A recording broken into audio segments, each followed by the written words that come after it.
আসসালামু আলাইকুম। সবাই কেমন আছেন? আশা করি সবাই ভালো আছেন।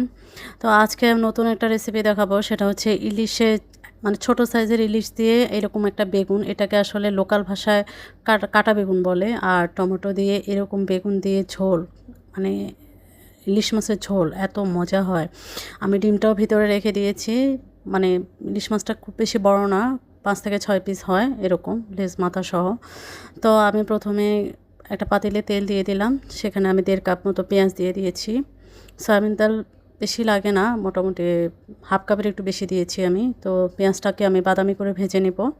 প্রথমে খুবই সিম্পল রান্না, বাট অসাধারণ টেস্ট এবং স্বাদটা অক্ষুণ্ণ রেখে কিভাবে মানে রান্না করা যায়, এটা এত মজা। এরপর আমি রসুন বাটা দিয়ে দিলাম ১ চা চামচ। এখানে খুব বেশি উপকরণ দরকার হয় না, অল্প কিছু উপকরণেই অনেক বেশি টেস্ট হয়। স্বাদ মতো লবণ দিয়ে দিলাম, হলুদ গুঁড়ো ১ চা চামচ, মরিচ গুঁড়ো হাফ চা চামচের একটু বেশি, যে যেমন খান। আর আমার মনে হয় এই ধরনের তরকারিতে ঝালটা একটু কম হলে বেশি মজা হয়। অনেক সময় ঝালের কারণে তরকারির আসল টেস্টটাই নষ্ট হয়ে যায়। তো আমি অল্প একটু পানি দিয়ে কষিয়ে নেব প্রথমে, যে একটা মশলার যে একটা গন্ধ থাকে সেটা চলে যাবে।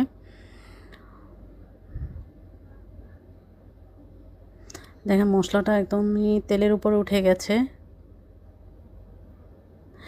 এটা সত্যি কথা বলতে এই ঝোলটা আমার খুবই পছন্দের এবং আপনারা চাইলে এত সিম্পল একটা রেসিপি ট্রাই করতে পারেন। খুবই মজা। এই বেগুনটা সবসময় পাওয়া যায় না, এটা আসলে সিজনাল বেগুন।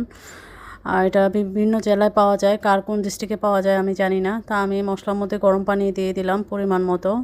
যেহেতু বেগুনের তরকারি, ইলিশ মাছের তরকারি খুব বেশি ঝোলের প্রয়োজন হয় না, মোটামুটি প্রয়োজন মতো পানি দিয়ে দিলেই হবে। তো আমি প্রথমে মাছগুলো ছেড়ে দেব। আমি মাছ কিন্তু কষানো মশলায় দেই নাই, এভাবে ঝোলে ছেড়ে দিয়েছি। এতে করে হয় কি, মাছের যে আলাদা টেস্ট এটা ঝোলেও থাকে, আবার মাছেও থাকে টেস্টটা। অনেক সময় কষানোর কারণে মশলার মধ্যেই স্মেলটা চলে যায়। তা আমি এখন বেগুনগুলো দিয়ে দিলাম। বেগুনগুলো আমি এভাবে করে কেটে নিয়েছি, এগুলোকে কাটা বেগুন বা গোল বেগুন বলে। ছোট সাইজের হয়, এটা খুব বেশি বড় হয় না নরমালি এটা। তারপরে আমি হচ্ছে এখানে একটা টমেটো ৪ টুকরো করে দিয়ে দিলাম। এই তো শেষ মশলার কাজ। এরপর ভালো করে ফুটবে এবং হালকা ঝোল ঝোল থাকতে আমি কাঁচামরিচ ধনেপাতা কুচি দিয়ে নামিয়ে নিব। তাতে রেডি হয়ে যাবে। আমার মনে হয় এরকম একটা রেসিপি থাকলে দুপুরবেলা আর কিছু লাগে না। যাদের খাওয়ার ইচ্ছা হয় না তারাও খাবে। এটার এত সুন্দর স্মেল। আর সবসময় মানুষ মনে করে বড় ইলিশেই আসলে স্মেল থাকে। তো আমি এখানে কিছুটা পেঁয়াজ পাতা দিয়ে দিলাম, পেঁয়াজ কলি বা পেঁয়াজ পাতা, কালারটাও সুন্দর আসে। তো অনেকে যেটা মনে করে যে বড় ইলিশেই টেস্ট, আসলে বড় ইলিশের টেস্ট না। আমার কেন জানি মনে হয় ছোট ইলিশের টেস্টটা আরও বেশি হয়। কেননা আমি যখন পদ্মায় গিয়েছিলাম, আমি ছোট ইলিশটা খেয়ে বড় ইলিশের চেয়ে সবচেয়ে বেশি মজা পেয়েছি এবং সবচেয়ে বেশি স্মেল পেয়েছি। ওই ইলিশের যে আসল স্বাদ এবং গন্ধ আমি ছোট ইলিশে পেয়েছি, তাই আমি নিয়ে আসছিলাম। সেই ইলিশ দিয়েই আমি আজকে বেগুন দিয়ে তৈরি করে দেখালাম আজকে এই রেসিপিটা। এটা বেগুন ইলিশের একটা রেসিপি কিন্তু সবসময় থাকে, এটা কিন্তু একটা মজা হয়, সবাই জানে কম বেশি।